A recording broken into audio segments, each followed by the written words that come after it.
from Prague. And the question they're having fun. Show me too. And the question I get asked a lot is about, is Russia actually, in its involvement as a country, is in front of other countries or behind? And I say both, because I have a dog and we go to doggy parks, for example. And in Prague, in a doggy park, you will have a dispenser with doggy bags to pick up your dog's shit and throw it away. Or take it with you if it's a slow Friday. And in Russia, I came to a doggy park and all I've seen was a sign, pick up after your dogs, a bucket, and 2 shovels. It's absolutely true. And I thought to myself, well, it is really outdated, but on the other hand, eco-friendly.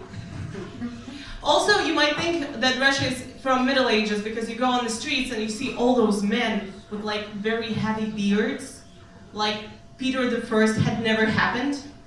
You know, they just have those beards, and they call it stylish, but I don't get it, you know? I bet you those beards are the reason why I'm single. And people don't really trust me that I'm single, but really, 2 days ago, I got my tax refund, and it was the best orgasm I had all year. And it's not just because I'm Jewish. And I love this like giggle. Yes. Yeah, and my friends, they say that I'm single because I'm really picky. And I'm not picky, they're just guys I would date and guys I wouldn't date. Guys I wouldn't date are, first of all, married guys, because they have one ring to rule them all. And that's the Lord of the Ring reference for all of you who, you know, have actual lives and don't know it. And I wouldn't date divorced guys because they know they can get out. And I like my men desperate. Then again, I get it that it's not only their fault, but it's my fault too. You see, I'm a little bit OCD. That means I have little rituals in my life, like I would prefer to date a guy before I blow the guy. And that seems very strange for a lot of people for some reason. So I went out and I tried to get myself a one-night stand. You know what a one-night stand is, right? You just meet a person and you go to his place or her place or whatever. And we got really hot and heavy and it went really nice and it's going on and it's going on. And at some point I stopped myself and I go like, I can't.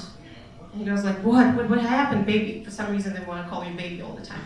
And I know, I can't. He goes, what happens? I'm like, no, I can't. It's the app on your phone that will help you find the clitoris. It's available on the App Store, please find it. And yeah, also I'm really mean. My friends also think that it's easy for me to meet guys because I go out with my dog for 2 hours every day, and a dog is a really nice conversation starter. Well, yes, but it's a conversation starter about a dog. So 3 to 4 times a day, I get to hear how some other bitch is pretty. My roommates come into my room and they go like, who's my pretty girl? And I'm in the corner lying like, it's me, please. You, it's me.